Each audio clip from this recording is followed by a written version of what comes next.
Well, good morning, everyone. Welcome to our Friday morning trading room. You have to bear with me here a little bit. I'm having a little difficulty with the technology this morning.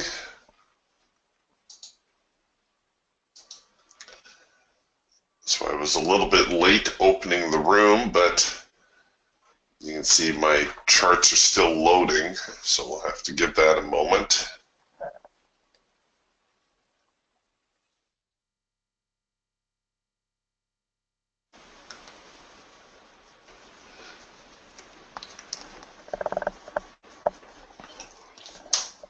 Yesterday turned out to be a pretty good day volatility-wise. Didn't really get any traction higher or lower. We finished the day pretty much where we started, although the buyers and the sellers both took a stab at moving the market.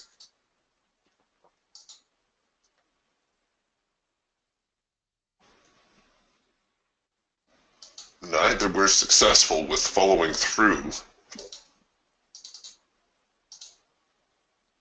And it looks like this morning we're taking over pretty much where we left off yesterday, so no major gaps to worry about. Although I guess yesterday's gap is still in play.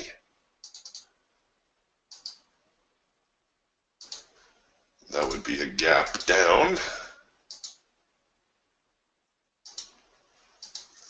Okay.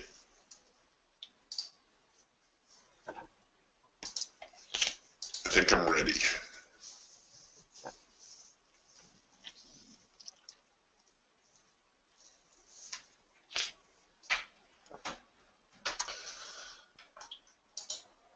So we'll take a look here at the Eagle. It usually gives us a pretty good bird's eye view.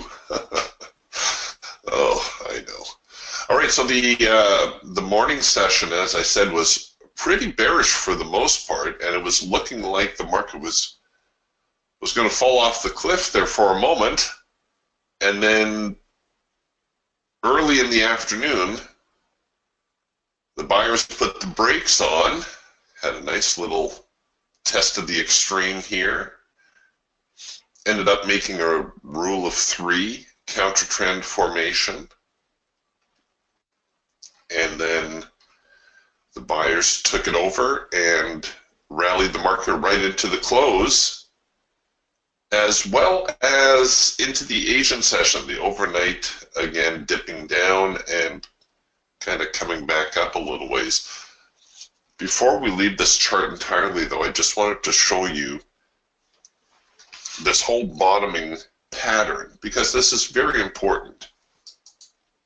These tests of the extreme are the telltale sign that the market is probably reversing. Now, in this one, we actually had a couple of tests of the extreme. But take a look also at how long this actually took to develop. This took a good 45 minutes for this bottom to develop. So when you're anticipating the market might be changing direction, you have to give it some time.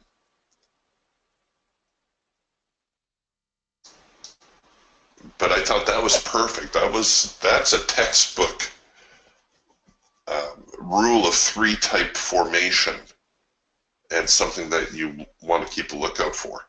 Here we're currently getting, again, a possible trend change relative to the overnight, but right now the market looking a touch on the neutral side. I think we'll just give it a few minutes here to settle in here on the Raptor. We're getting the trend change. You can see all the counter trend signals that we're developing here.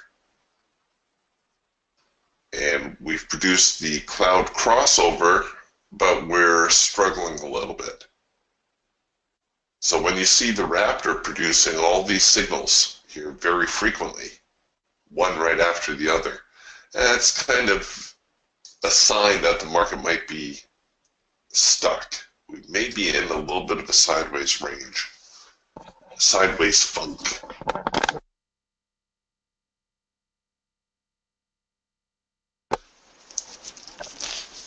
But like I said, we'll just give them a little while to settle in here.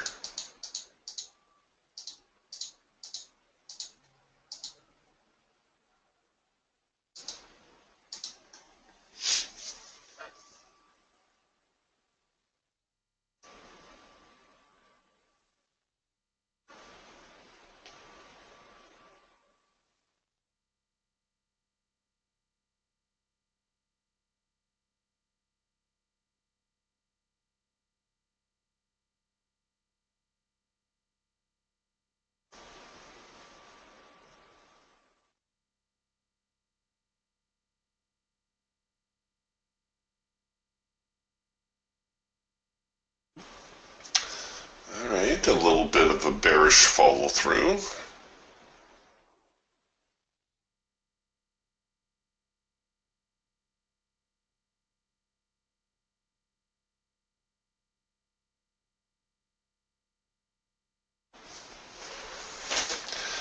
It's still relatively early. We're only 6 or 7 minutes into the day.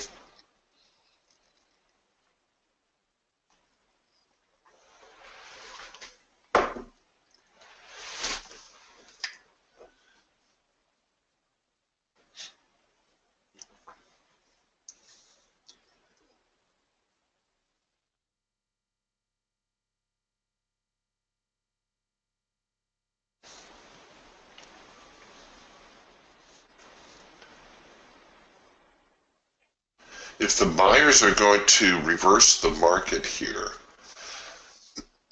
I think what I'm going to look for, see here on the Falcon, we're already trying to get a little bit more bullish, but I'm going to look for a little bit of a double bottom to form.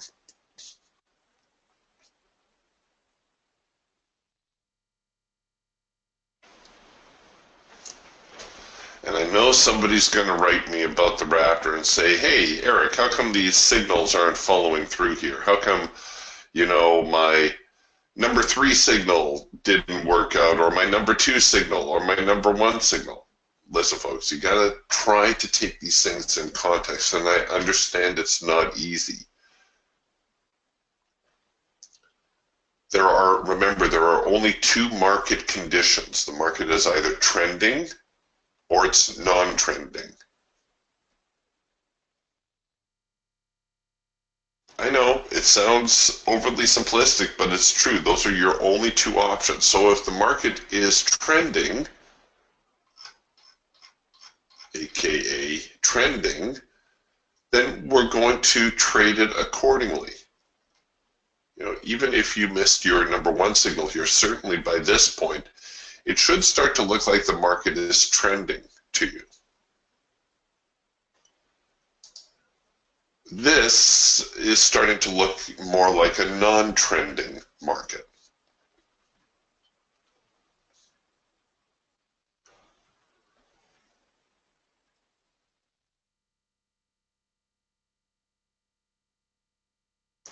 And sometimes these signals will work out, but it depends on your stop placement as well, right? So here, I typically say try to stay 2 swings back. So here's swing 1. Down here somewhere is swing 2, right? So we give it a little bit extra. If that looks like a reasonable trade to you, then by all means, go ahead, take the trade. And honestly, at this point, it does look like a reasonable trade. It does look like the market's going to try to head higher and get to our high probability profit target, and then it falters. Excuse me. And then it falters, chops around a little bit, produces some counter trend signals, and at this point you're thinking, uh-oh, I'm on the wrong side of the trade. But look, our stop has not been tagged yet. So the market recommits, you can start to bring your stops in, maybe even, bring it up to break even at this point. I think I would. I think if I were still long from that early number one signal, I would say, hey, if the market doesn't go now, go ahead, take me out at break even. I'm okay with that.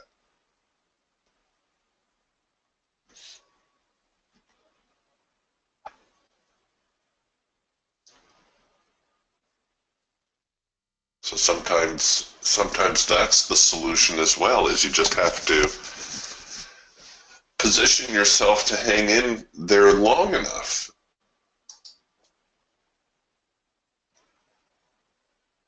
Sure, if you were looking at this trade and you said, okay, here's my number one signal, I'm gonna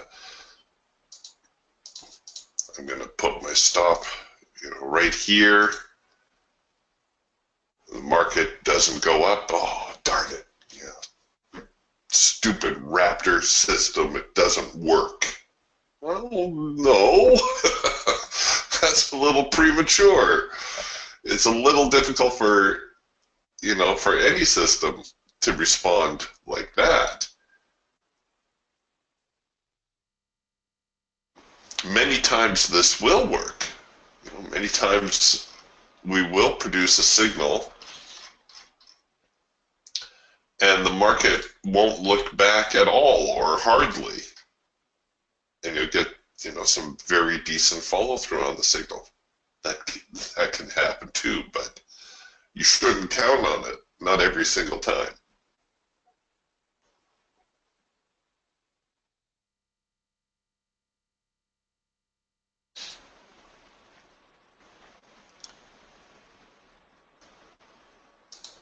Yeah, Phil says, I see a head and shoulders forming. I think you could be right, Phil.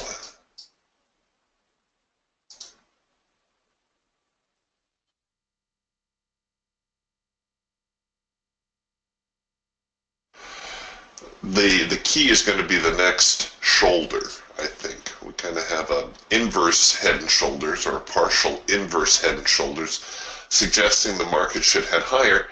And we have a partial topping head and shoulders as well. So we may actually just go sideways from here.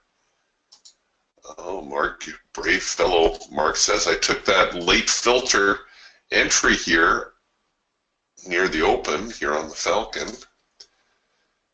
Mark says, went in for 3 contracts, all in, all out. Got his $300, nicely done. But Mark says, I passed on that first micro-macro cross and the hawk because it looked a little bit too dicey. And so, you know what? Sometimes that's how it is, too. Sometimes you're going to look at the signal, and you may not be able to put your finger on it, but something in your gut is going to say, that just doesn't look right. As you spend a little bit more time with your tools, as you spend a little bit more time on your charts, you're going to get a little bit of a sixth sense where intuitively you're going to recognize something, even though you may not be able to verbalize it just yet.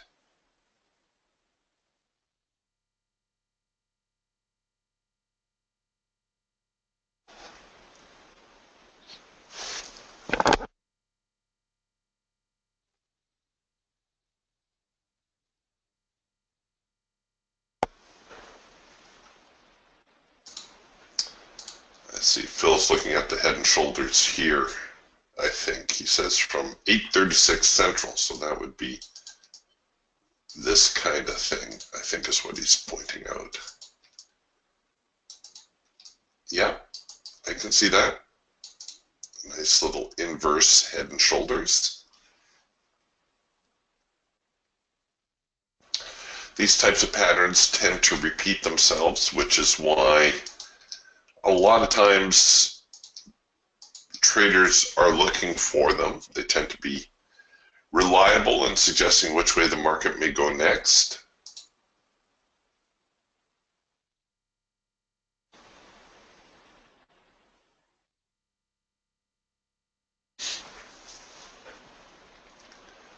I would have to agree with Mark's statement here as well, how Mark says they help confirm each other. They do help confirm each other.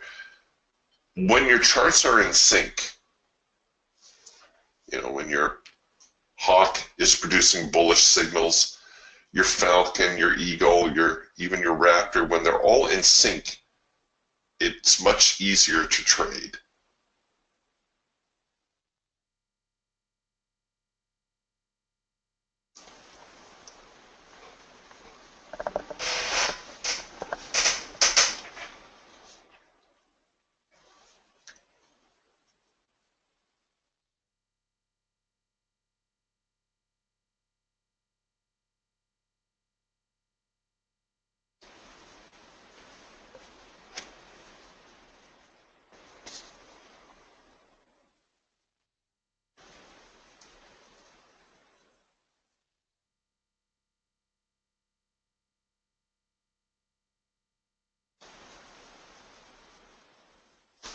Frank says, do we have a signal on the hawk? Well, I would say no, and this is the reason why. Technically, a lot of you will be looking at this and you'll be saying, hey, that's a first micro-macro cross. Well, no, not yet. The macro line is still out of sync. It is still gray. Everything else is in sync. The micro lines and macro lines have crossed. We've got red bars, red signal, red filter. That macro line isn't there yet. So now everything is in sync. So if the signal produces, yes, that would technically be a first micro-macro cross lower. Given the context of the market, how we're kind of drifting sideways, how we had a lot of yellow bars here at around the 62.99, 6,300 area, I would take it, but I wouldn't go in for the full amount. I wouldn't load up like this. I might take a single contract, maybe try to run it out, see if it goes anywhere.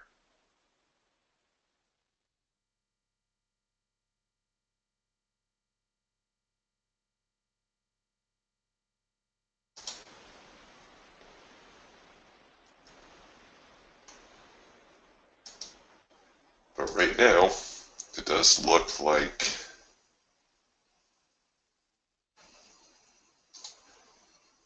we're in a bit of a sideways pattern.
What I would like to see is actually prices just settle down here a little bit instead of running up and running down and running up and running down.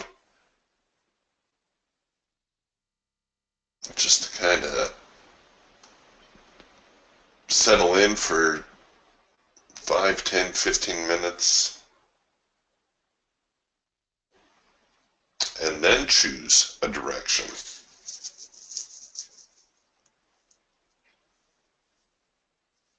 That will tend to be a little bit more reliable, I think.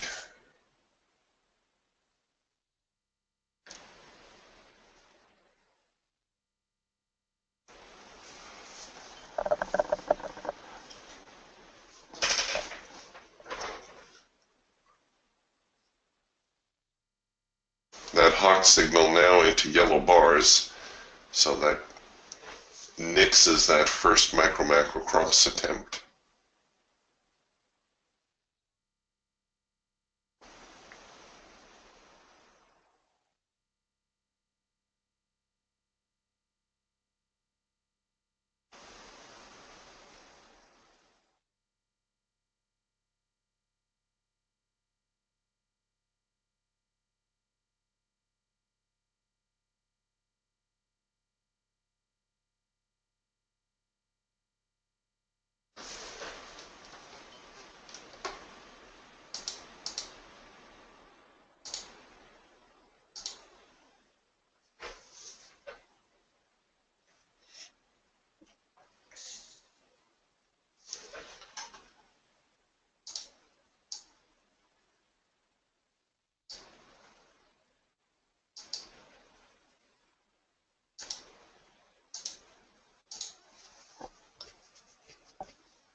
Just trading punches here at the moment.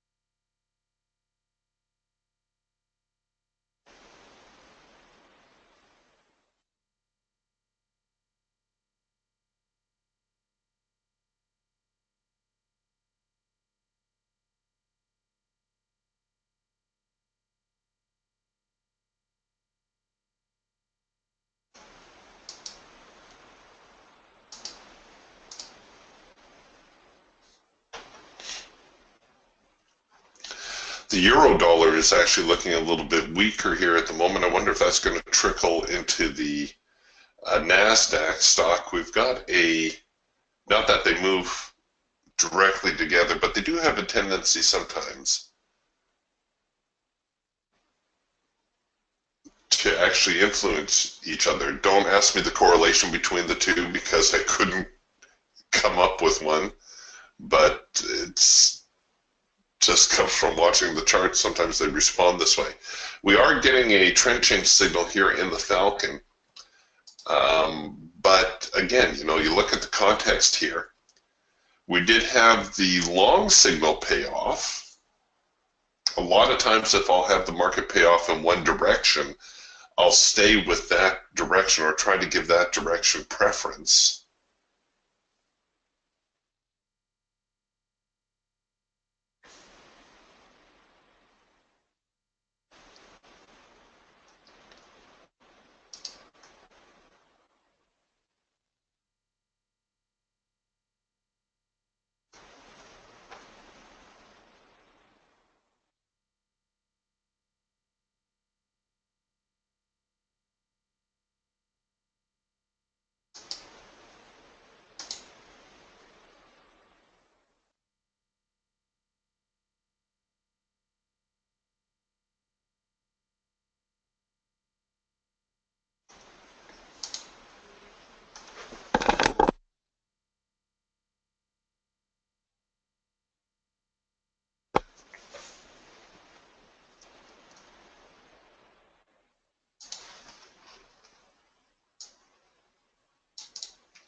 The churning continues.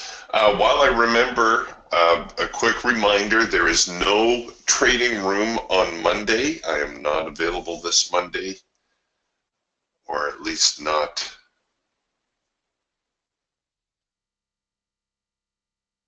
I won't be back in time to host the trading room on Monday.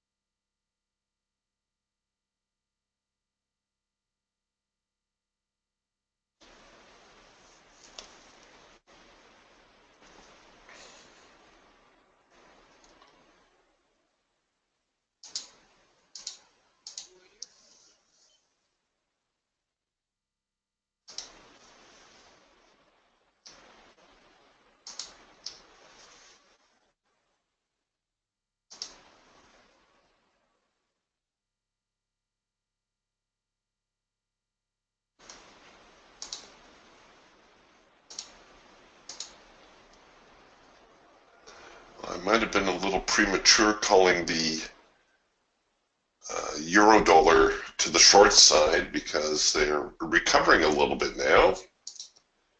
And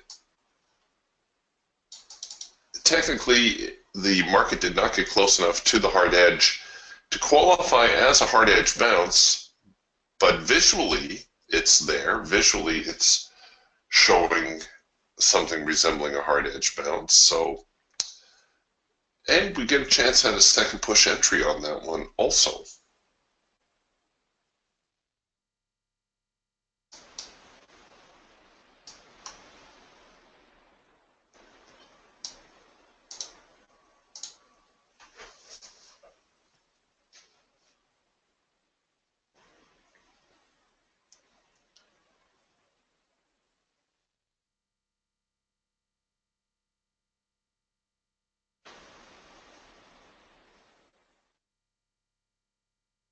So we'll see if that doesn't give a little bit of a run up.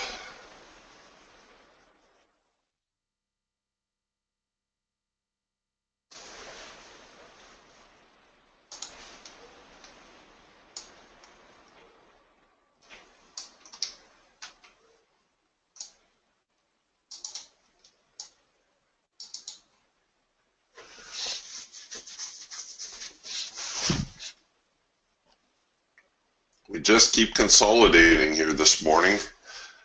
Take a look at this here. We'll take a look at the Raptor. Look at our trading range. Here's the high of the morning. Here's the low of the morning. Look at where we're trading, right in the thick of it, right through the middle. I don't think we could have plotted a more neutral market than what we're having here this morning. That's okay. When it hits this kind of balance point, if it does break higher or lower from here, you could even just consider this a little itty-bitty mini sideways trading range. We need to see the breakout, the confirmation that the breakout's going to stick, and then we can trade.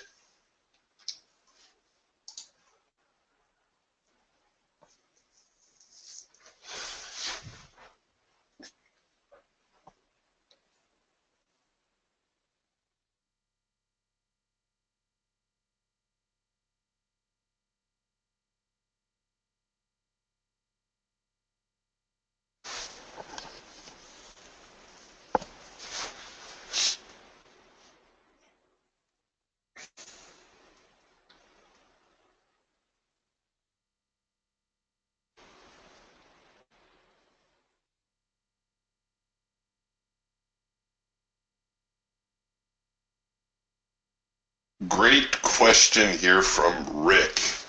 Rick asks the $64,000 question, how do you know the breakout will stick? All right, let's take a look at this. So let's say we identify our trading range, something like this. What we're going to look for is we're going to look for the market to either break higher or lower. And once we get the breakout, there will be a retest. If the breakout's going to stick, the retest will fail. We're going to get some follow through in the breakout direction, and we will produce a sell signal. Opposite will be true here on the buy side. Market will break out, it will retest, and we will produce a buy signal. Look at what happened here before. We got a breakout to the bottom. The market tries to retest, and oh no, goes right back into the middle of the trading range. We get a breakout to the top, the market comes down to retest, and we're looking for it to recover, and oh no, it drifts all the way back into the trading range. We needed to get out and stay out. And I realize that, you know, it can take a lot of patience waiting for that to happen, but it will happen. Let's take a look at an example. Well, okay, this isn't a major trading range, but it's still the same idea. The market's drifting a little bit sideways, and let's say we identify our great big trading range like this. The market breaks to the short side. There's the retest. It came very, very quick. Retested, but it showed that the market wants to stay out. It's okay if it drifts in, but we don't want to see the market start to get so far in that it becomes neutral again. Thing you need to remember about trading ranges is it's kind of the top third where the sellers are more active, the bottom third where the buyers are more active. The middle is very, very neutral. Except when a breakout is going to stick. So when the breakout sticks, now all of a sudden the buyers are not buying, are they? The sellers are down here selling it further. A couple bars later, oh, we get another retest. So the traders that didn't get in there early, they've got another chance. The market comes, it retests it again, and it stays out again. And sometimes these retests can be very, very pronounced. Like the market may well go down for an hour or two and then come back up and retest the market one more time. And look at what happens again. We don't have a sell signal just yet. The sell signal develops over here, but it is still a retest of that same zone. And that took, what, 5, 6, 7 hours for it to retest? So these kinds of things tend to happen time and again. And it's important that you don't rush into them, because when you do rush into them, you're very often going to find yourself on the wrong side of the trading equation, which is obviously not what we want.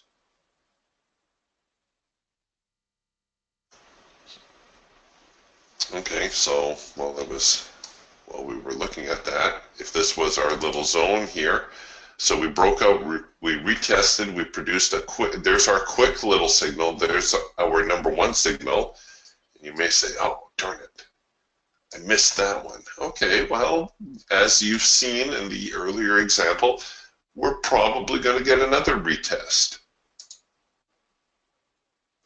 And each one is important. We need to see that that breakout is going to hold. If it doesn't hold, well, then we don't want to trade it.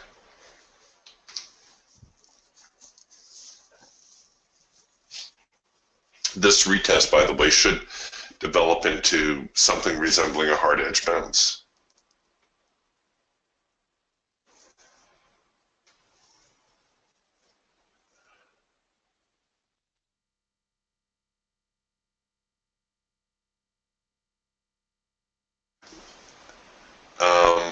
Yeah, Rick asked, where can I find this on YouTube? You're going to find it at the Indicator Warehouse YouTube channel.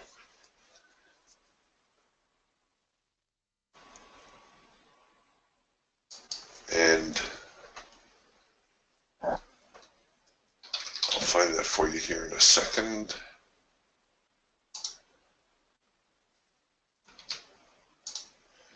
So if you go to YouTube and you type in Indicator Warehouse, your very first link should be the Indicator Warehouse channel. And there's Adam with his smiling face. And this is where you're going to find all the videos posted. They're updated daily. And if you just make a note of it, I'm sure you can bookmark it. There's quite the inventory here now of all the different videos and sessions and webinars and all kinds of stuff available for your viewing pleasure.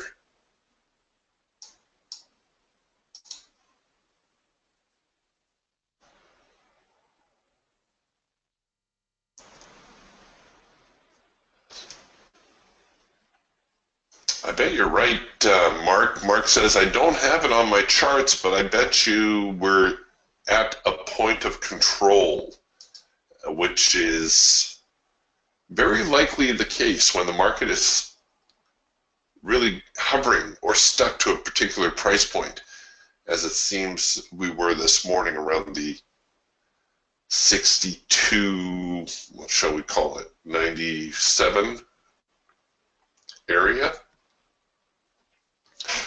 The point of control is trading jargon for the most heavily traded price, either of the current day or of the day before.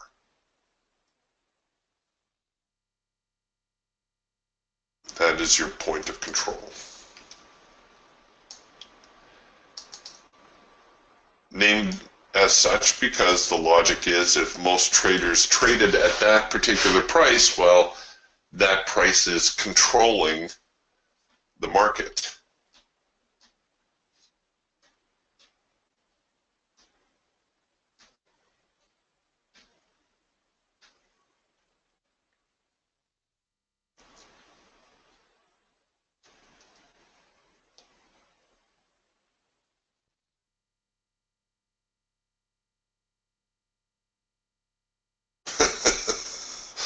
Mark says, now we're probably close to the value area low. Well, yeah, maybe of the current session, but not of yesterday's, because yesterday's session was, we got a little bit deeper than that. Come on, come on, come on. Here we go. Where did we bottom out? 62.50-ish? No, yeah, actually a little bit lower, 62.45.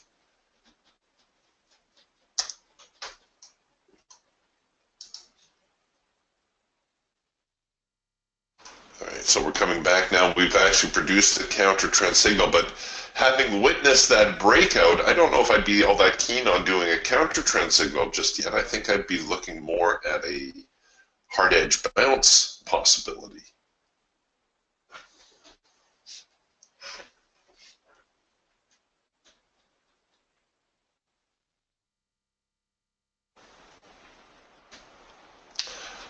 No problem. Rick says, trying to remember all the details, it's not easy. Thanks for your assistance. Hey, folks, that's why I'm here.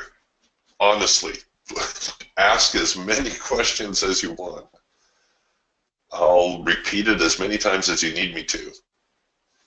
Okay, so we've intersected the hard edge. We're going to anticipate a reaction now that we're into the hard edge. Let's see if we get that number 3 signal, and maybe we'll try a short. The market's kind of dicey, so I'll stay in manual mode here. I'll only commit a single contract to it, and maybe we'll exit above the last swing high. Ooh, that's not far enough. Well, that'll be good to start. I'll pull it back a little bit if we produce a sell signal here. Nothing definitive at the moment.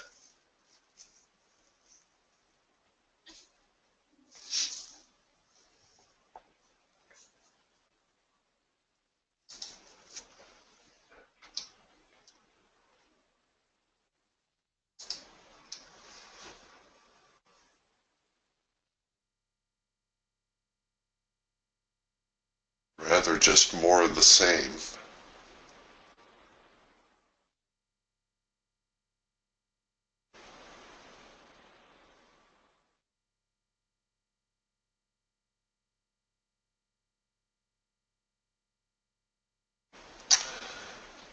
All right, here's the number 3 signal. So I'm going to set up actually to take it below that little low. This little swing right here. Is today Veterans Day in the U.S. or is it on Monday? Phil saying thanks to all the veterans today for your service. And yes, absolutely. Saturday, November 11 is Remembrance Day here in Canada, which is the equivalent to Veterans Day.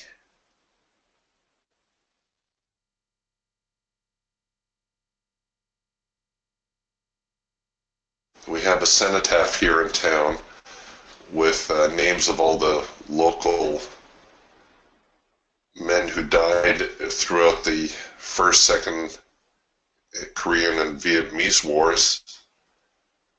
And you read the dates, the birth dates, and the days they died, and you forget how young so many of these men were. Boys, really.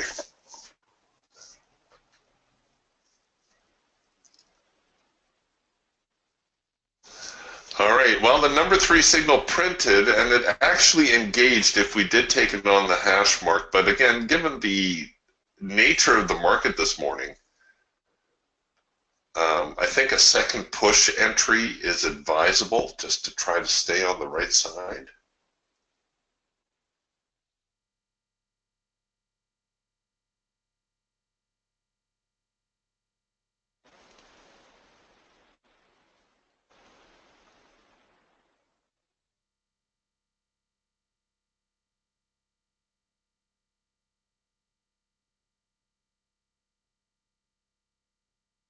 Yeah, all right, well, they've drifted too far, so I'm going to scrub that order for now.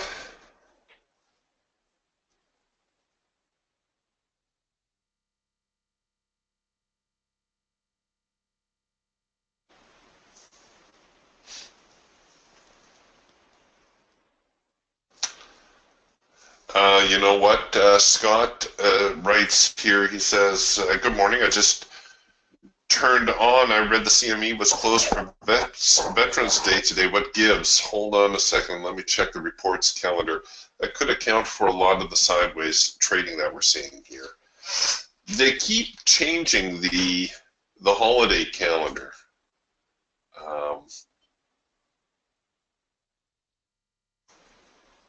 A lot of times what they'll do is the electronic markets will stay open. And let's see what they're doing here for Veterans Day.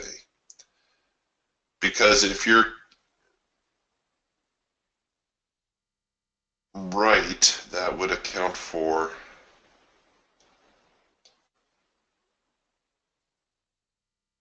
the very sideways nature of the market this morning.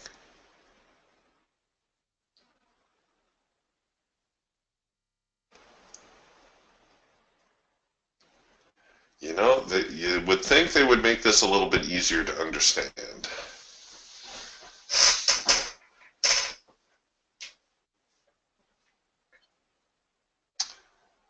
Yes, I understand we have altered trading hours. Thank you very much, but they don't.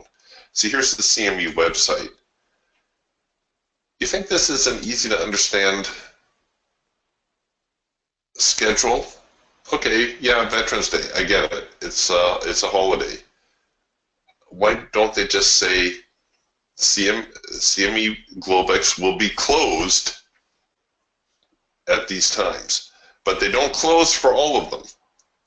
Sometimes they will have, like, Martin Luther King Jr. Day. The market doesn't close entirely. Well, here we go. Let's see if we can't figure this out. But that would explain a lot, Scott. Yeah, it's a little Excel program here. I'm going to see if I can't find another source.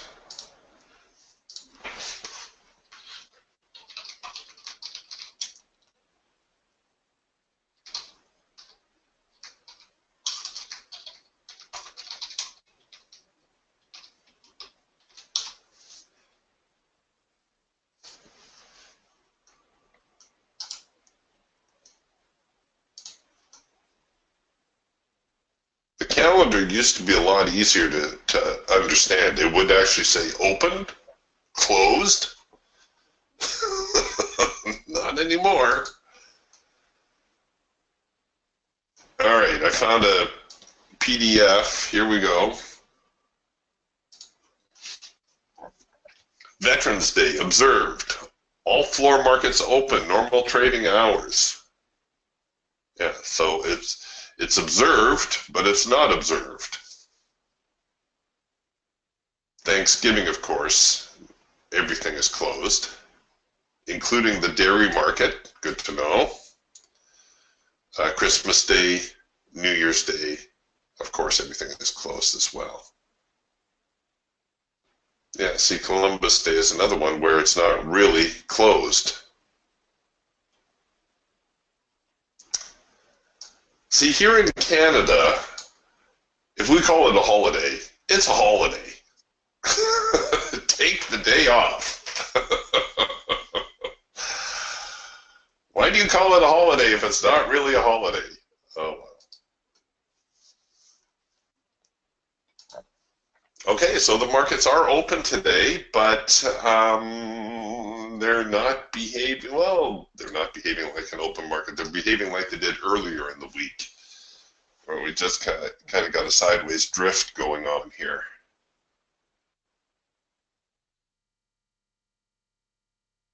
Oh, Scott says, can you send me that link?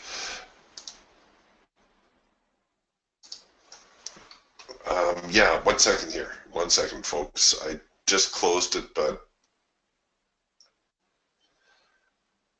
where's my histories tab? Doggone it, if they don't stop changing stuff on my computer.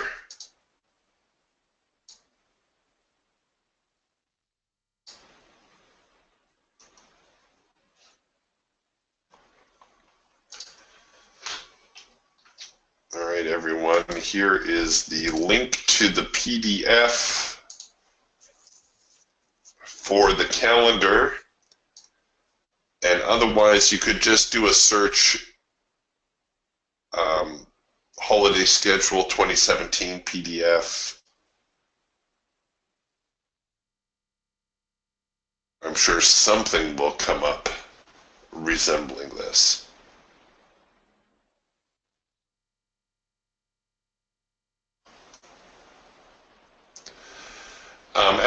After today, however, it's Thanksgiving, Christmas, New Year, so it's pretty much a given.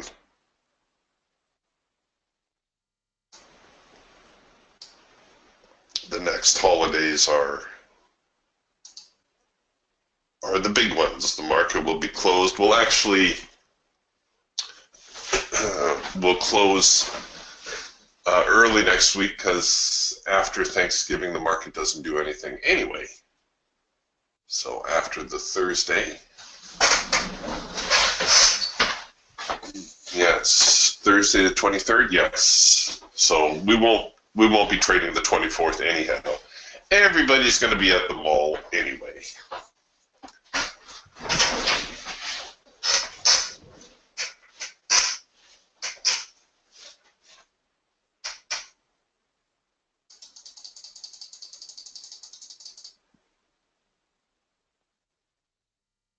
Oh, I see. Mark says, I believe Veterans Day is actually tomorrow the 11th, but the banks have a holiday and are closed in the U.S. See, the bankers got the right idea. Take the day off.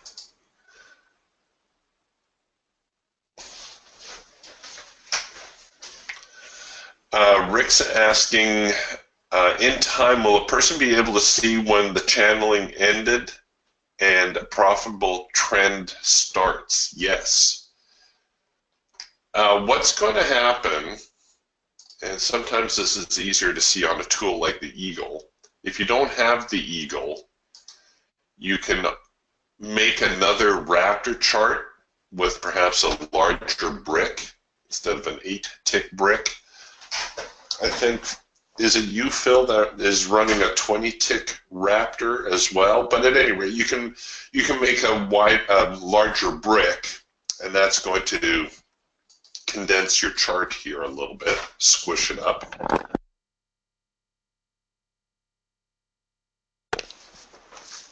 And it's going to make it a little bit more obvious when you emerge from this sideways trading that we're seeing. Somewhere along the way, you're going to see one of these things happen. You're going to see a little bit of a retest of the high. You're going to start to see breaks of the low. right? That's going to be the first telltale sign that a trend may be developing. Remember, there's only two market conditions. If the market is either trending or it's not trending. I know it sounds overly simplistic, but you would be surprised how many times traders look at a non-trending market and they try to trade it like a trending market. So when a non-trending market starts to change, well, not necessarily change direction, but change conditions from non-trending to trending, it will break out, it will retest. That's when you will know. But here too, look at how long you would have had to wait. It started to enter a sideways mode around closing time yesterday.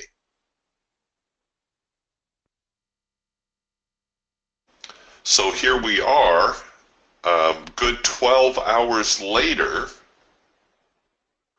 before we start to get a trending condition. Markets are a lot like ocean liners. They tend not to turn on a dime.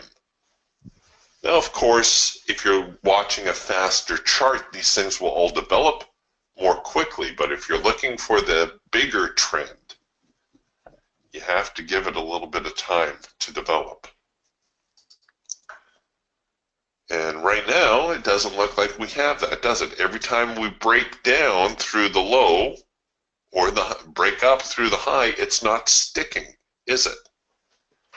If we drew our initial sideways range something like this, pardon me, we got a breakout up, it didn't hold. We got a breakout down, it didn't hold. Where are we? We're right back in the thick of it, right back through the middle. And the other thing you could do is you could look at perhaps a time-based chart. If you don't want to do that with your Raptor, build a bigger Raptor chart, you can look at a time-based chart. Maybe not necessarily a daily, but you could go, I don't know, maybe a 15-minute chart.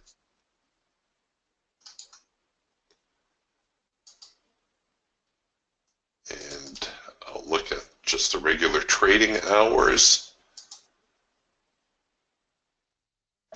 So is this today's session? Yeah, this is today's session, I think. We'll throw some daybreak lines in here.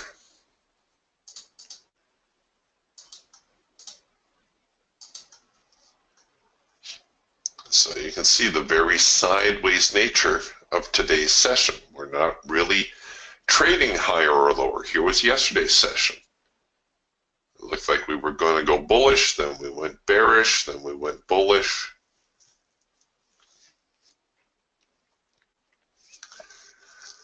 I've mentioned this before, but might as well take the time to repeat this. But very often the market will need an hour, hour and a half to kind of settle into a direction. So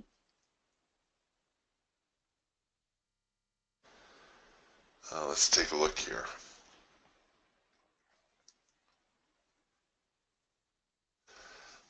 So after we're in the market 4, 5, 6 bars, 1, 2, 3, 4. So we'll go here.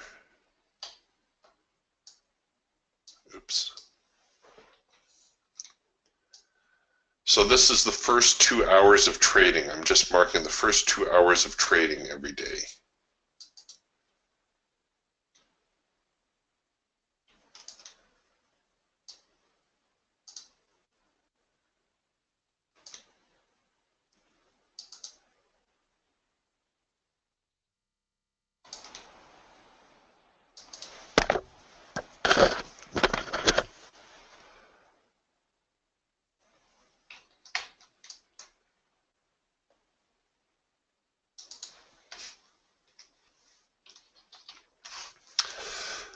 On good trading days, this is ideally how it works. So after the first 2 hours of trading, if you looked at this chart, you would probably say, hey, it looks like the market is having a little bit of an uptrend. So you would look for your next buying opportunity, and you would probably do okay. This kind of day, you would look at this and you might say, well, I don't know, it looks like the market's maybe trying to head lower. So you would look for your next selling opportunities, and you would probably do okay.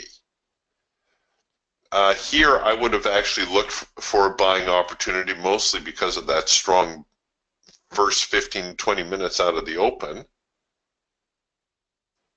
And even though the market did come back a little bit toward the end of those first couple hours of trading, I would have had maybe a slightly more bullish bias, and I probably would have done okay.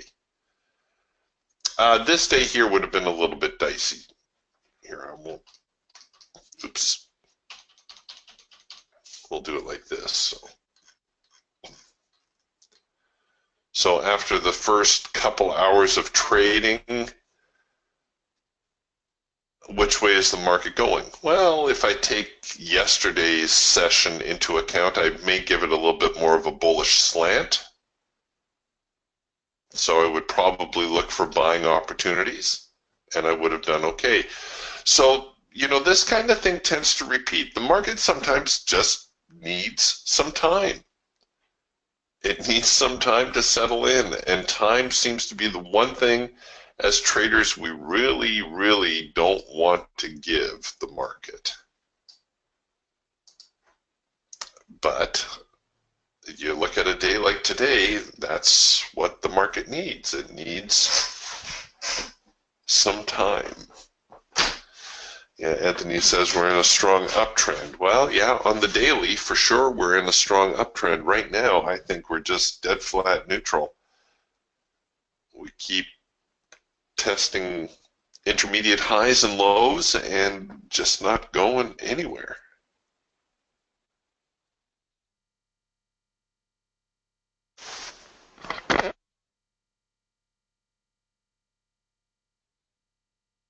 That's not to say it won't by the end of the day, of course.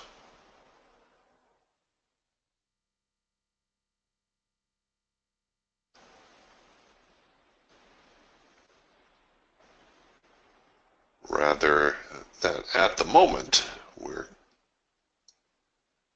without direction.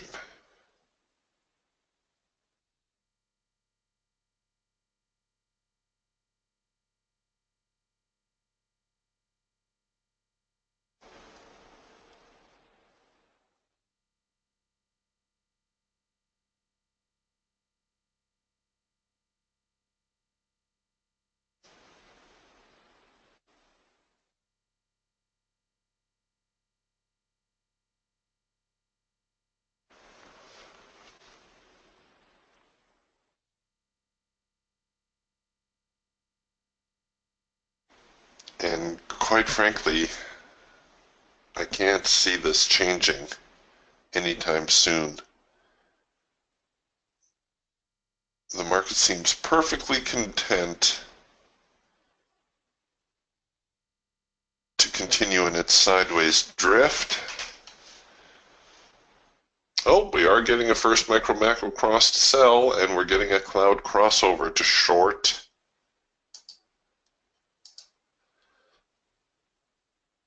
We're still in the thick of it. But as I mentioned, if you place your stops far enough away, well, almost any trade can be profitable.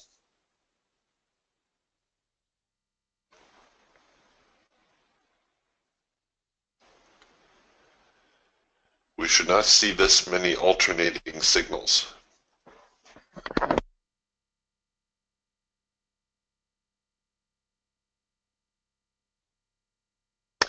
That's also a clue that maybe the market is moving sideways.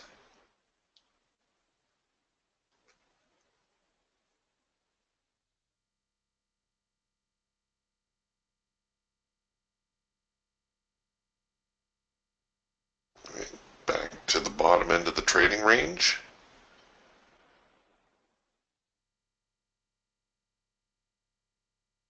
There's the bullish reaction. We'll see whether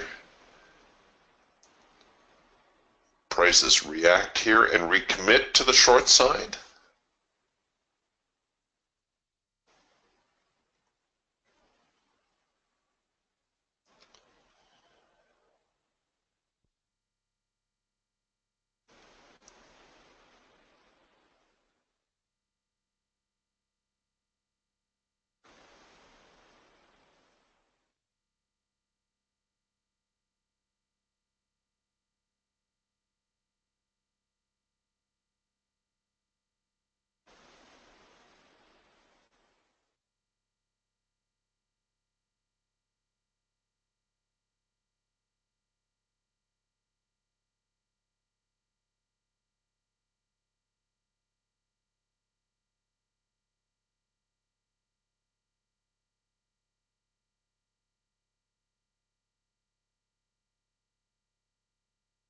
All right, here's the retracement now.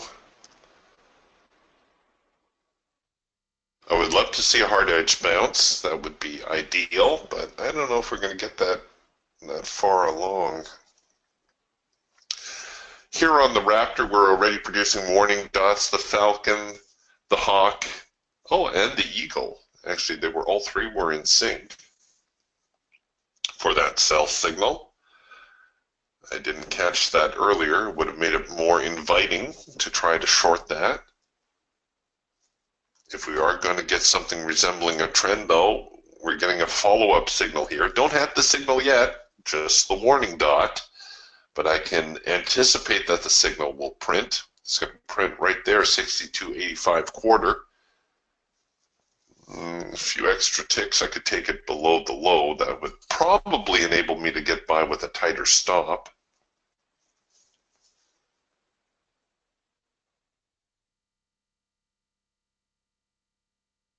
Like I said, we don't have the signal just yet. A lot of times you can get a plethora of warning dots without any signal.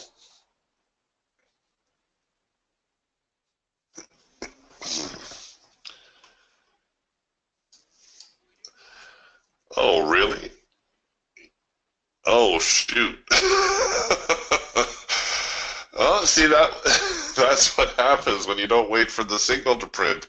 I got a little anxious here. I thought the signal for sure was going to print on the next bar. Oh, dear.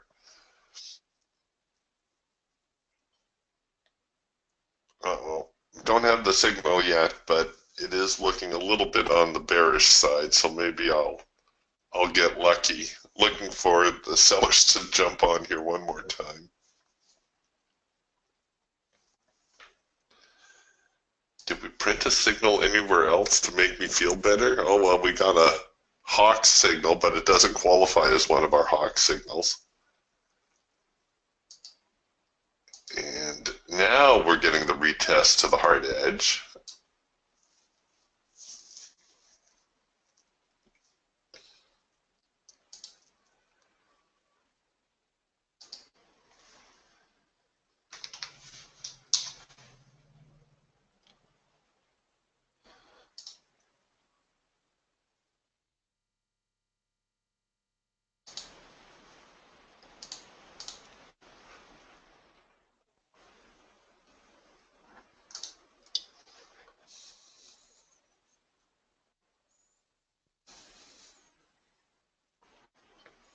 Got a little bit anxious there.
Okay, made it back to the hard edge. This is where I intended to short from. Let's see whether we can produce a number 3 signal from here. That will be the continuation signal.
Come on, where's the signal?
Trying it one more time. So if this actually develops now into a sell signal, that could work out really well because the market does have a tendency to do things in pairs. I've mentioned this before.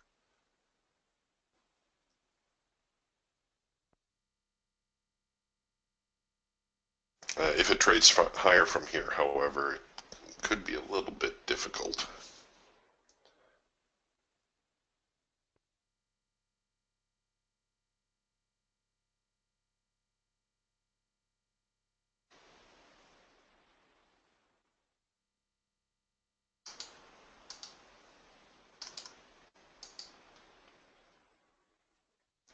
Still waiting on that number 3 signal.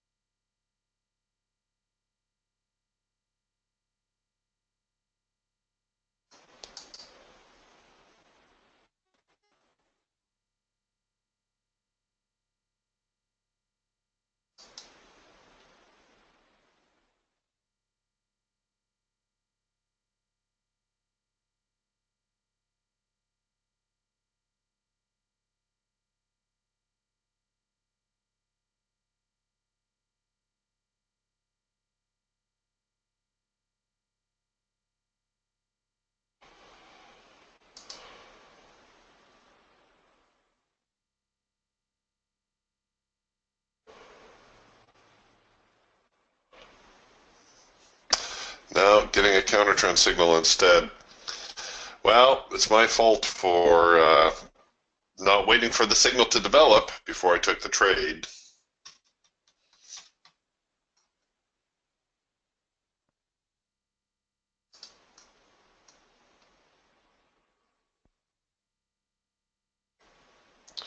There's still hope for the trade, but I'm not getting too anxious on it.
All right, let's see if we get that number 3 signal now. The continuation signal might actually give the trade a chance at some follow through.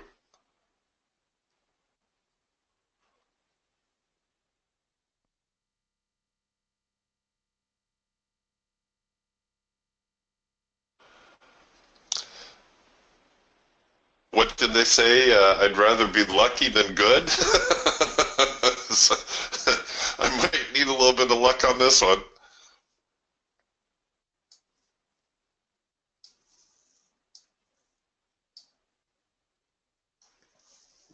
Oh, sorry, I see I've missed some of your posts here.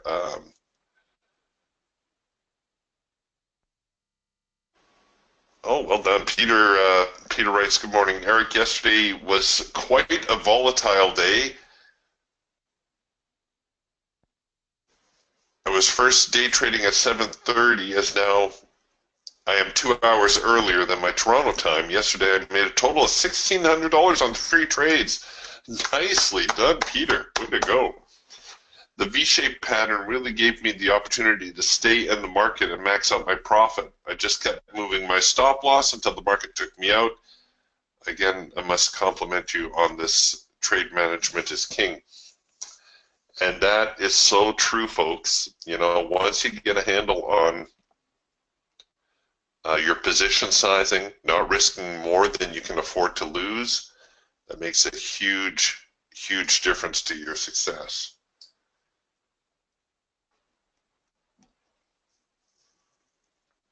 Now, Anthony says, "I'm looking for an uptrend here."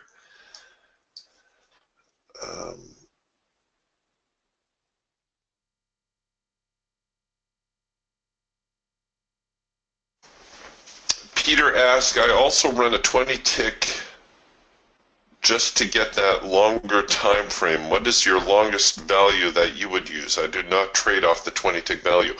Okay, I think what Peter's referring to is the 20-tick Raptor chart that I mentioned. The benefit of using a bigger chart is that it condenses your bars, right? It's going to take a lot of the noise out of the market and give you the bigger picture. The downside to trading a larger chart or trying to trade a larger chart is you end up sometimes being too late because you need so many more bars to build.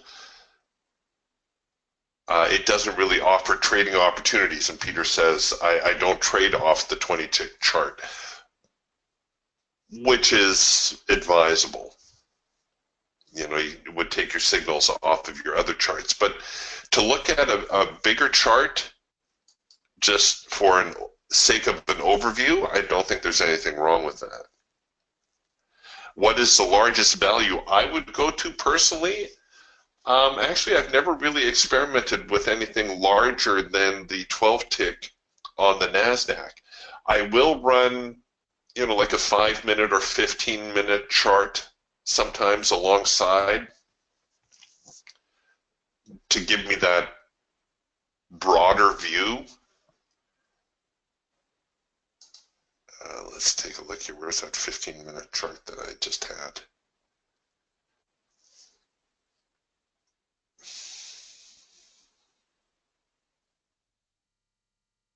I put it here somewhere. I can't find it right now, but you remember that chart that we were just looking at? It kind of gives you the bigger picture.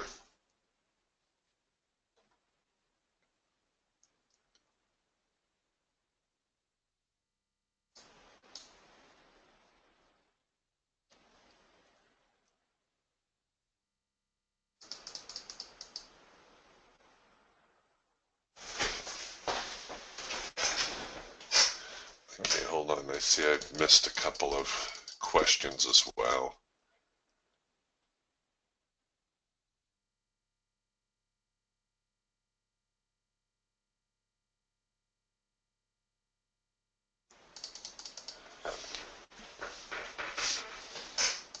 Okay, hang on here, folks.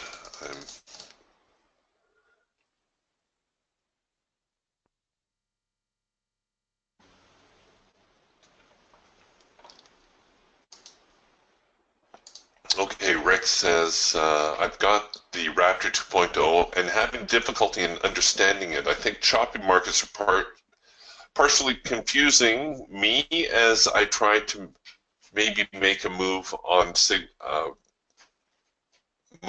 signal in the Raptor. And yes, sideways markets are extremely difficult to trade. This last week, with the exception of Tuesday, Wednesday, or Wednesday, Thursday,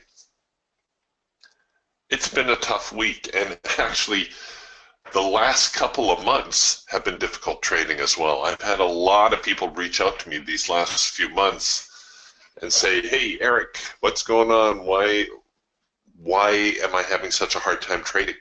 It's just the nature of the markets. The markets are all over the map right now.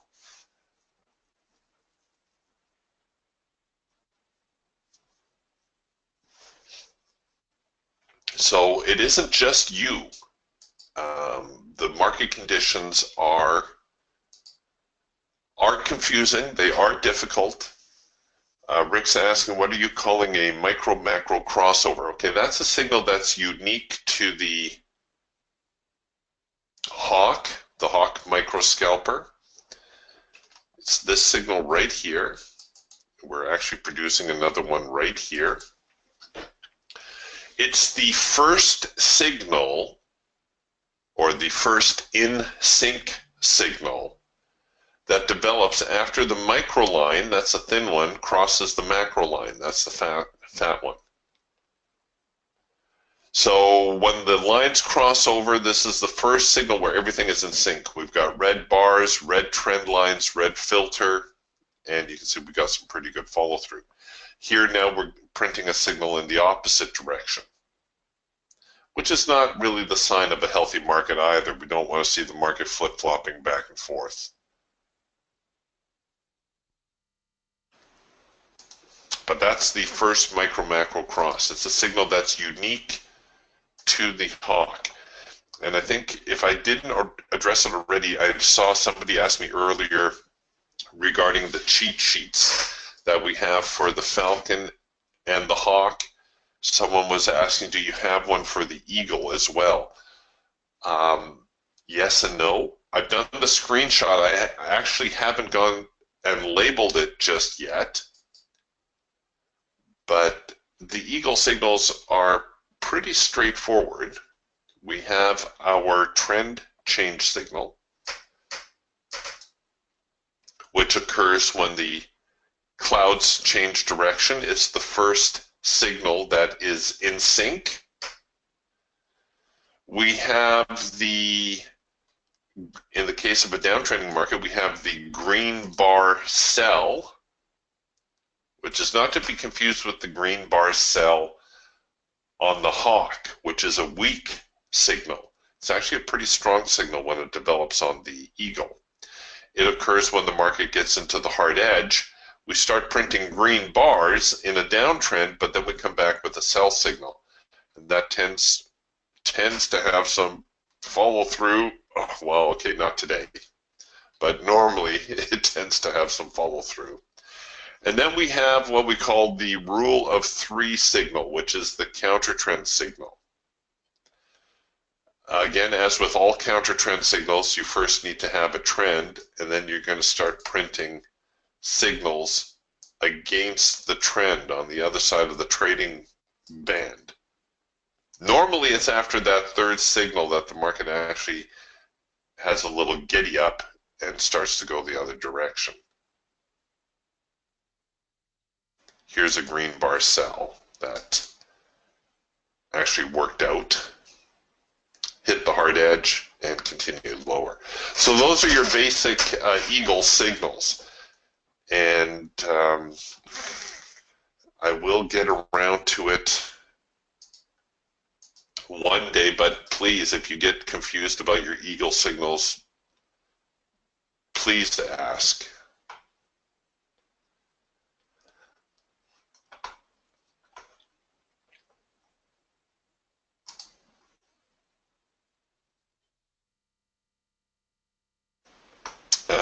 Mark says, I took a hit on that late filter entry to the upside, but caught the trend change to the downside. So he says, I'm done for today, 2 out of 3 on the day.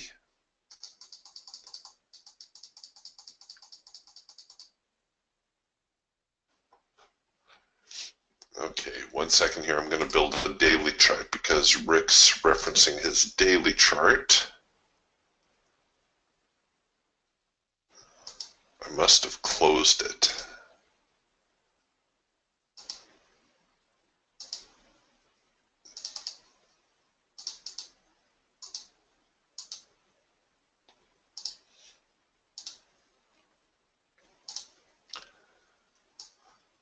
All right, Rick says, I've got a daily NASDAQ chart open. It looks like a head and shoulders set up on the lower right shoulder forming. But I look at a previous candle and wow, it has a long short tail, which I think means after the NQ hits its low, it will possibly bounce higher. Maybe? All right. Here's the thing that makes trading difficult for most people. Well, it's not that trading isn't difficult for everybody. Trading is difficult. Let's leave it at that.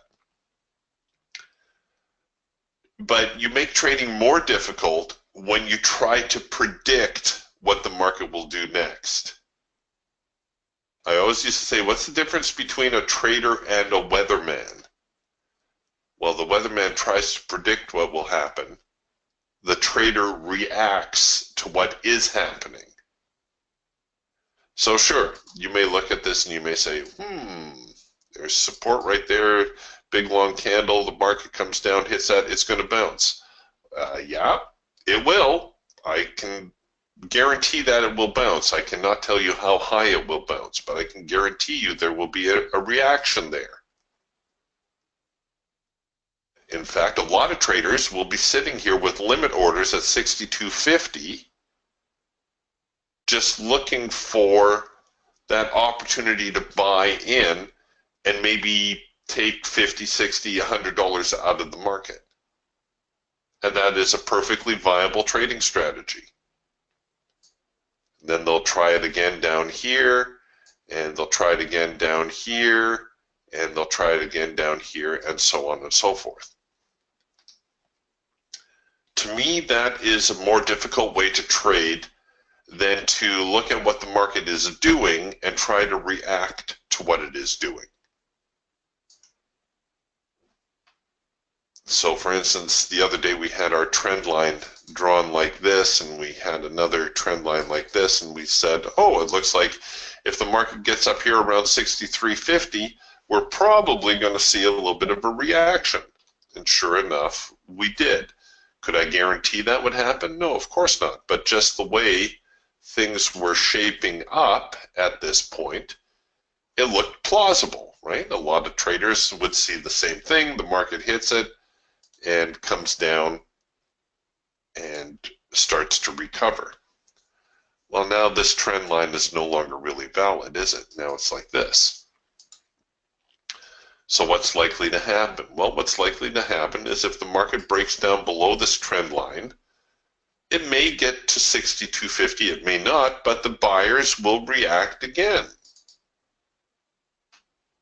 Every time the market tries to break, because we're in an uptrend, every time it tries to break, the buyers will react until at one point the breakout is going to stick. And they're no longer going to be able to push it up, and then the market's going to start to drift a little bit lower. At that point, we can say that we will be in a downtrend. But again, this is going to take several days, maybe a week or longer to develop. Now, I'm not going to tell you the stock market's going to fall off the map. I'll leave that for the talking heads on TV. They got to talk about something, but I can certainly see a pullback, maybe around there, maybe even down here to 6,000. I can see that being plausible. If we get below 6,000, I can see a pullback here to the lows around August, September. That's viable. Now, that's a major correction in the stock market, to be sure. But it's not going to come about unannounced. And trying to look at your chart and saying, oh, well, will the market bounce? Won't the market bounce? Is it going to break? Is it going to go? That's futile, because you'll never really know until it's happened, and then you can look back in your chart and say, oh, well, if it, I should have bought down here and I should have sold up here. That's how my cousin likes to trade. He drives me crazy. He's really good at trading in hindsight. But you will see the market, like I said, it won't do this on a dime. In fact, this may be very extended. This may go on for several weeks. We may have a tight little trading range, the market just moving back and forth, testing the lows, retesting the highs, may consolidate a little bit, even make a little bit of a pennant type formation. Right? This could go on for quite some time, could take us through the end of the year before the market decides which way it wants to go. Now, there's always opportunities available while this is happening, but like I said, trying to second guess what the market's going to do next is really, really difficult. One of the things that made W.D. Gann so famous is he's one of the few people who could actually do that with a certain degree of accuracy. But of course, how he did it, no one really knows. He kind of took his secrets to the grave with him, quite literally.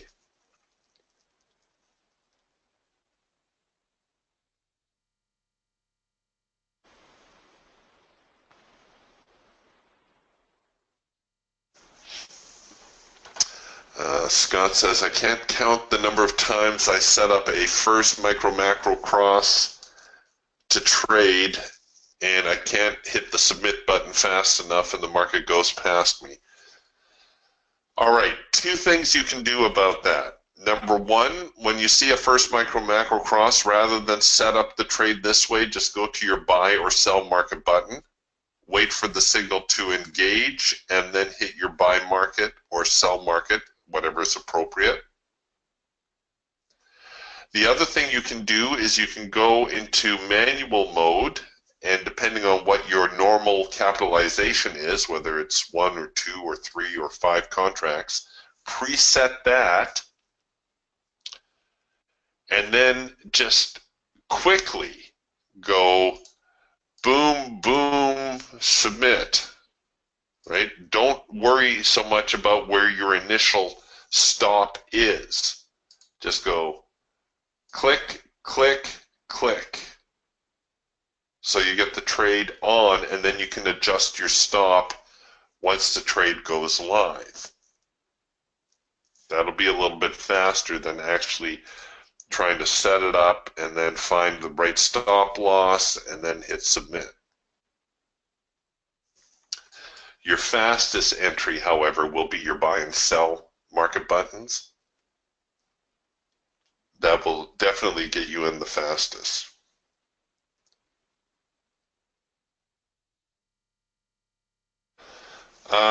Frank's asking, would it be better to use the hawk for these small moves? Well, yes and no. You have to remember each of the tools are programmed independent of each other. So the hawk will produce signals based on conditions in the hawk, not, regardless of what's going on in the falcon or the eagle or the raptor. You can still get reliable signals on the other tools. The hawk is, because of the scalping nature of the programming, is probably going to give you more signals. More is not necessarily better, of course. I think in a market condition like this, it might be to your advantage to run a tighter profit objective. So even if you're taking signals, say, on the Raptor, you can look at maybe a $50 target instead of our $100 target. That might be a little easier. The Hawk is one of my favorite tools, though, however. I don't have an issue taking signals on the Hawk. But again, it's the design of the tool. I use it the most. I use the Hawk more than I use the Eagle because I'm going to get more scalp signals than I will trend signals. Does that mean the Hawk is better than the Eagle? No. It just depends on the market conditions.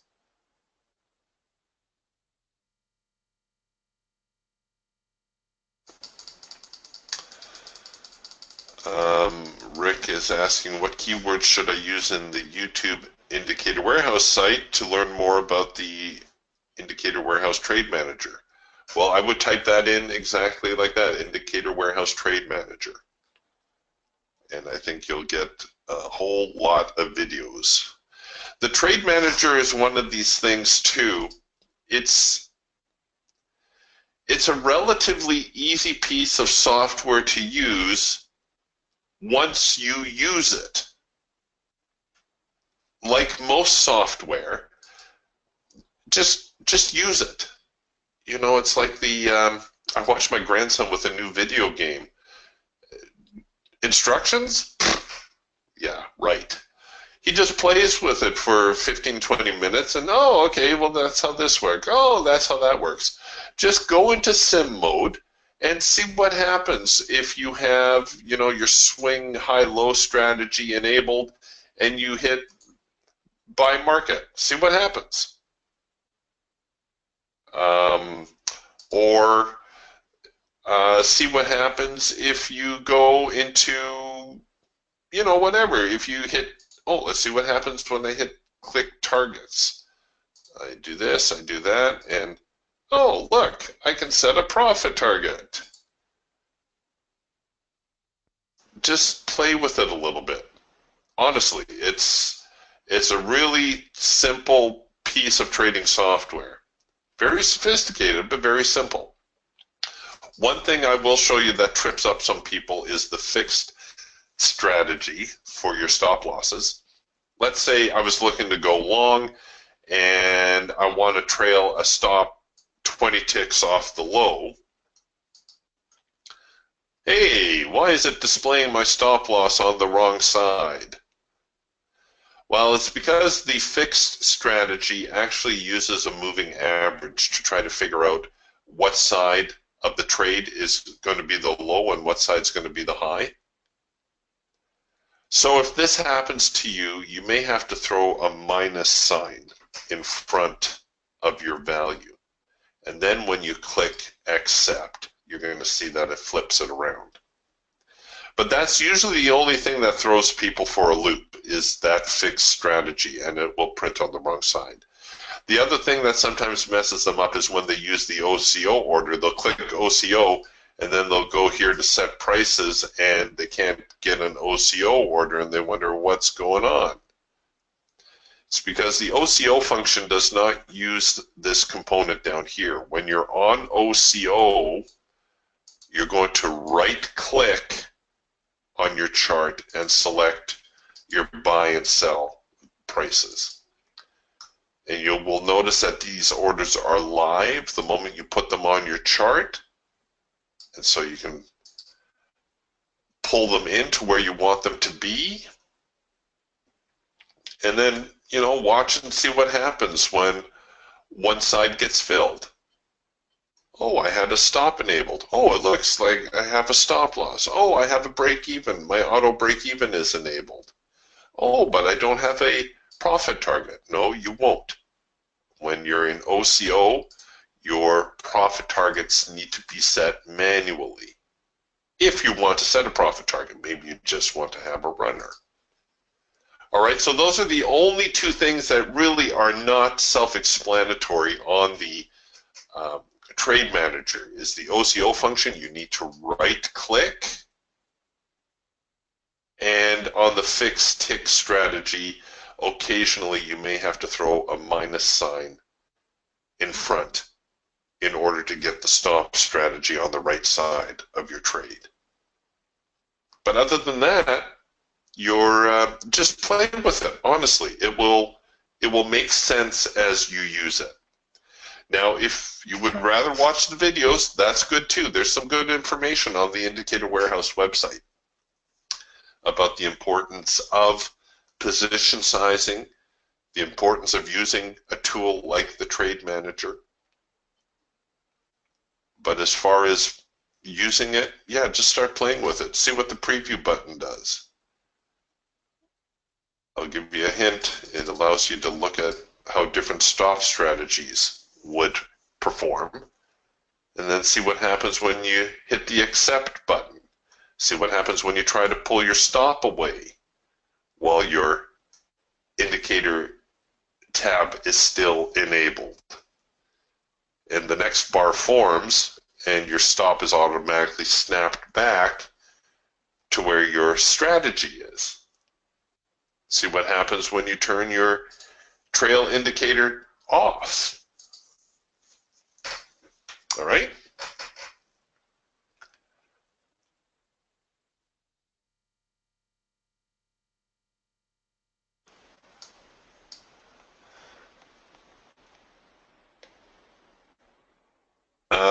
Scott is asking, is the Falcon having a 4-arrow consolidation? Well, unless you got your tools mixed up and you were referring to the Hawk, the 4-arrow consolidation is not a Falcon signal. Again, that's something unique to the Hawk.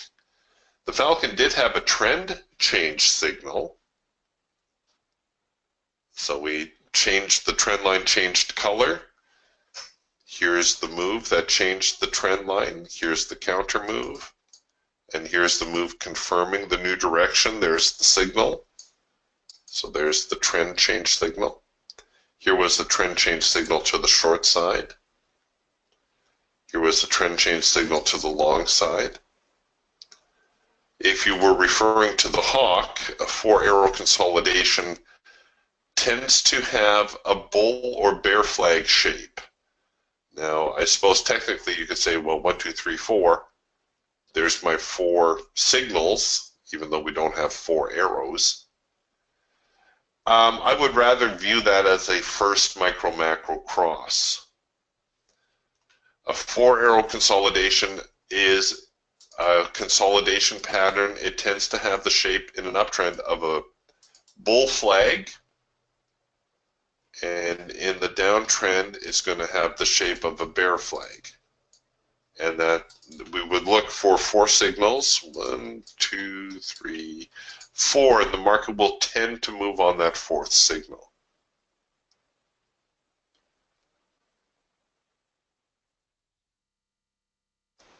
Hey, way to go, Mark. Mark says, I managed to hit my $500 goal on the day, had another good week. Well done.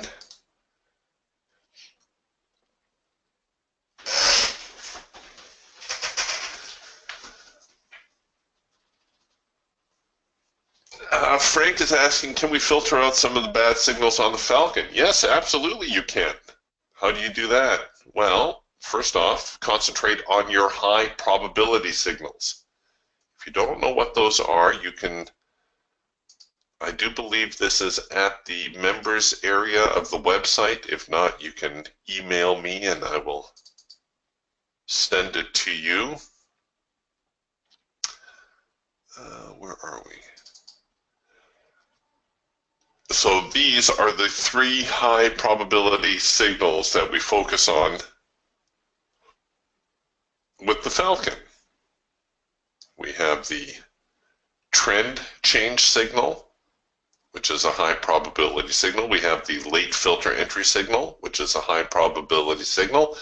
And then we have your basic trend line touch signal, which would be your average type signal. those are going to be your best opportunities to take a trade in the Falcon.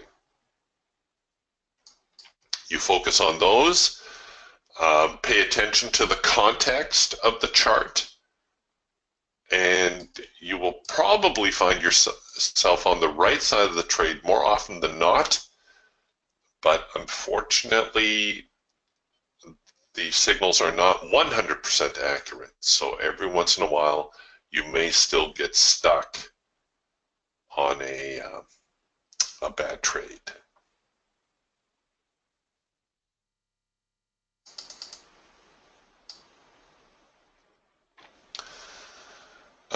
Rick says, my screen is not matching yours on the daily. All right, where's that daily chart? Doggone it. Did I delete it again? There it is.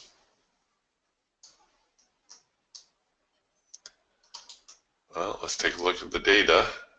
I'm on a 24/7, 365. I didn't really change anything.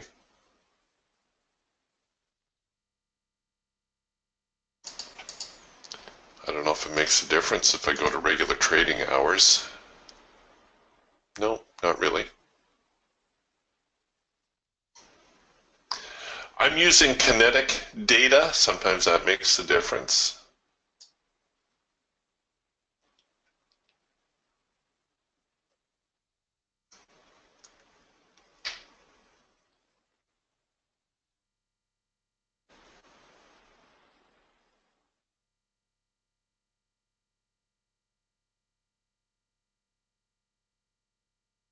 Anthony says, so interesting, so you're a scalp trader, I see. Well, yes and no. Again, trading is a very personal business.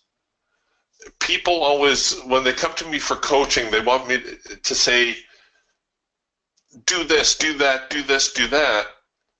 And they say, show me what to do so I can make money. I get it. I get the frustration. I get the, the anxiety. Trading is like any other craft. If I went to a surgeon and I said, show me where to cut, I want to be an open heart surgeon. Show me where to cut the chest cavity, show me how to spread the ribs, show me how to cut the heart out, show me how to sew the new heart in. Well, we all know it's not that easy, right? There's other conditions that need to be learned. You have to, every patient is an individual. Every patient is unique. I suppose that's one reason doctors actually make pretty good traders, because they're used to stressful situations. They're used to the conditions changing. This is not a production line. This is not a factory. The markets thrive on confusion. The markets are in a constant state of flux. The markets are always looking for balance or imbalance. Right now, I would say this market is very balanced. Why? Well, because every time we try to break out, it recovers. That's a sign of a balanced market. Now, it's slightly imbalanced in that the buyers are not recovering as well as the sellers, but for the most part, it is still a balanced market with a slightly bearish bent to it. So, we try, especially in the development of the Raptor here, we try to show you the best opportunities to get in with the signal prompts, but even here you have to take it in context. It's not just, oh, well, okay, number 2 signal, I'm going to buy. Oh, number 1 signal, I'm going to sell. You can trade that way, to be sure, but you'll do a little bit better if you bring a little bit of common sense along with you and you say, doggone it, if this doesn't look like a sideways market today, maybe I'll wait for it to break out before I try to take a trade. Okay, you may sit here all morning and most of the afternoon before you get anything tradable. But honestly, looking at this chart, does this not scream sideways market to you? It should. Look at all these signals. Yeah, okay, some of the signals had some follow through, but not a lot. And it's not a lack of backbone, as Scott said here. Scott says, what do you do about a lack of backbone? That's not the case at all. You have to use your head a little bit. You got to look at what's going on. This is a craft like any other. This is a skill that you need to acquire, and I'm sorry to say, you may have to spend a little bit of time doing it. Now, the good news is you can do it without it costing you any money. It doesn't cost you anything to grab your cursor, pull it back into your chart, and go ahead bar by bar and analyze each signal as it develops, whether it's a high probability signal or not, and just look at it and think about it for a moment and say, is that a signal I would take? Yes, no. All right, so we come back. Oh, this is starting to look like a hard edge bounce. Is this a signal I would take? Okay, it's a hard edge bounce. If I take this signal, how will I set it up? Where will I place my stop loss? Let's say I put my stop loss right here. Let's say I put my profit target right there. How does this trade work out? Oh, okay, well, maybe my profit target was too ambitious. Maybe I should have gone with my high probability target.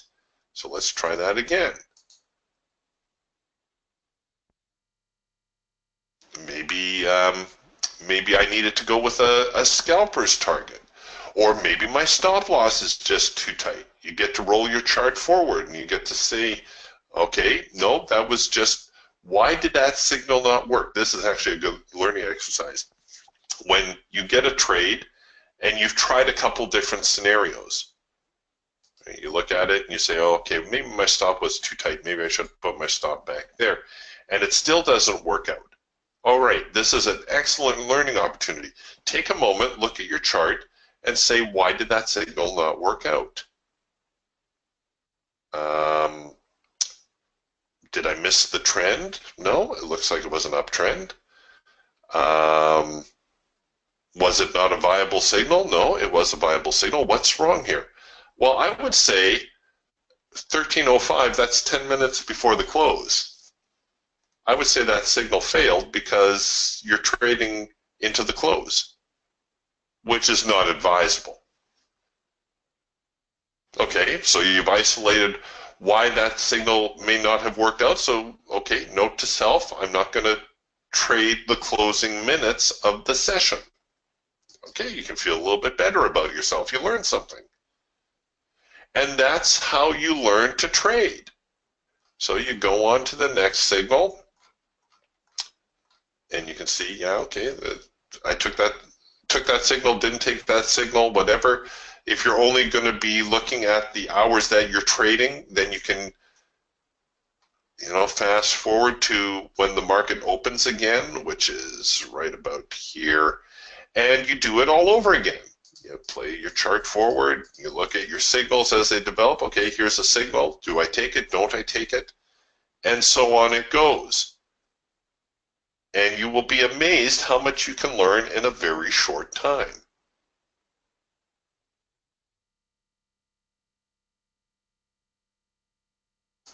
Frank's asking, should we turn on the ATR filter on the Falcon? You can.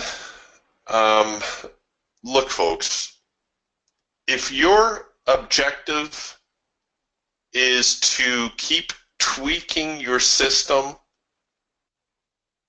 to eliminate all bad signals, you are going down a rabbit hole you will never come up from. It is an impossible task. Impossible. And I know you're going to say, oh, well, I just want to eliminate some of the bad signals. Here's your criteria. go ahead, turn on your ATR. If you want to use that as a filter, that's great. Is it going to eliminate all losing signals? No, it will not. But you can see, was there anything to be gained by using the ATR as a filter here? Did it make this signal more or less credible?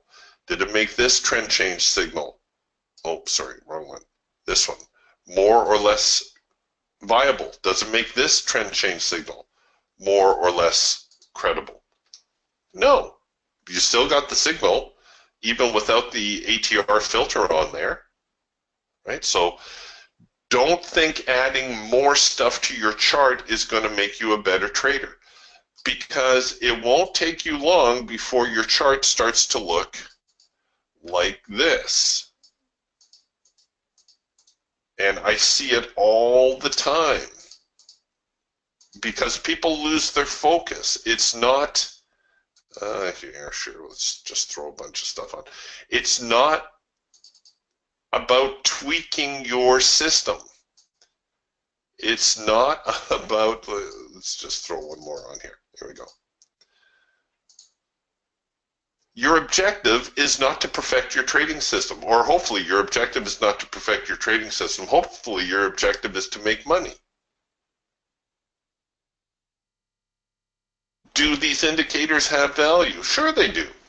But once you get too many things on your chart, it becomes far too confusing, and you can no longer make a trading decision. And that's the danger. Believe it or not, and most people don't believe me when I say this, you don't need to be right all the time to make money. One of my best trading months ever was when I was running a 40% win ratio. I was wrong more often than I was right, and it was one of my most profitable months ever. How come? Because I managed my stops very well, and the few trades that did work out, they ran out a little bit further. I trailed the stop. I made a little bit extra profit on them, and it turned out to be one of my most profitable months ever. And I was wrong more than I was right.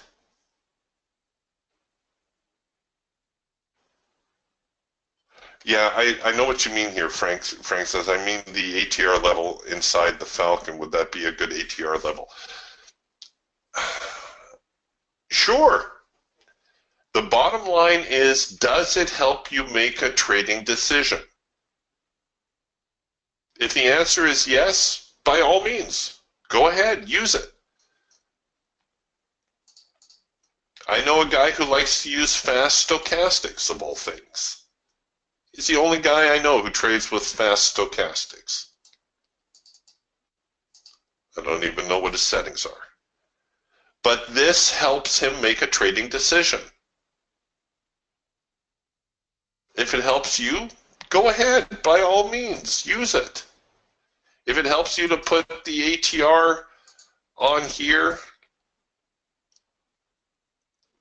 where is it?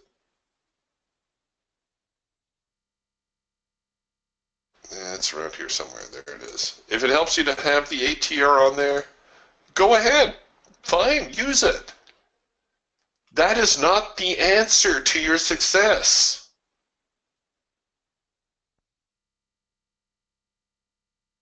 Forgive me if I sound a little exasperated sometimes. I don't mean to, and I certainly don't mean to sound like I'm talking down to anybody. I'm not. I understand.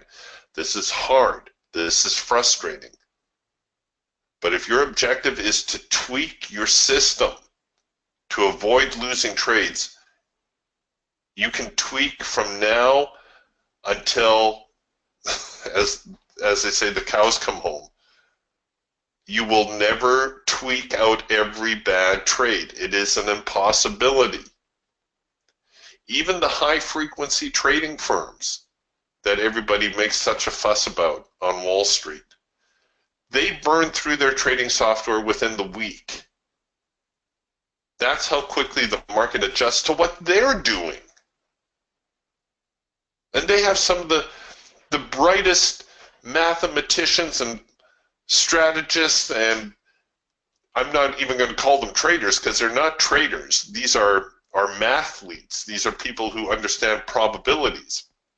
These are people who try to account for market anomalies, and they'll analyze volume and momentum, and they'll try to outsmart the market. Even their programs, as brilliant as they are, get burned out within a week, because that's how quickly the market adjusts. Even for what the HFT firms are doing, they have to keep shuffling things up.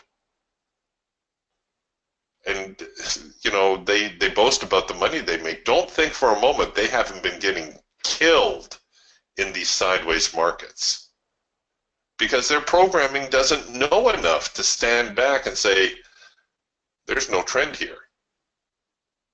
Their programming is going to look like this, right? Where they, and admittedly, there's money to be made here if you're only looking to make like $20, $30 on a move. Each of these trades were profitable for at least that. But what's the fun in that? Why do you want to trade to make your broker wealthy? Because that's the only one who's going to see the chunk of that 20 or 30 bucks. Much better for you to look at this chart and say, no, the market's sideways today. I'm going to go do something else, or I'll come back in a couple hours and see if there's some sort of discernible trend, and then I'll trade it. I hope that makes sense. The bottom line is, does it help you make a trading decision? If you answer that with a yes, then go ahead and use it.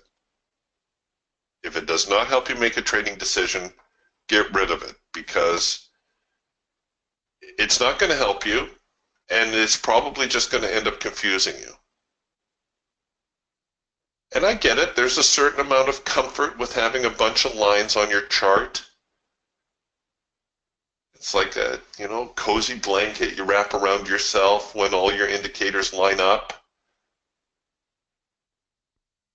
But you'll still get smacked when the market does something to mess up your indicators. Your indicators may all be saying buy, you go ahead and buy, and the market tanks, or vice versa. Because that's what the markets do. You will do best when you stick to your rules and just look for your high probability signals. If you can't find a high probability signal, you're trying too hard. You're trying to make the market do something it's not going to do.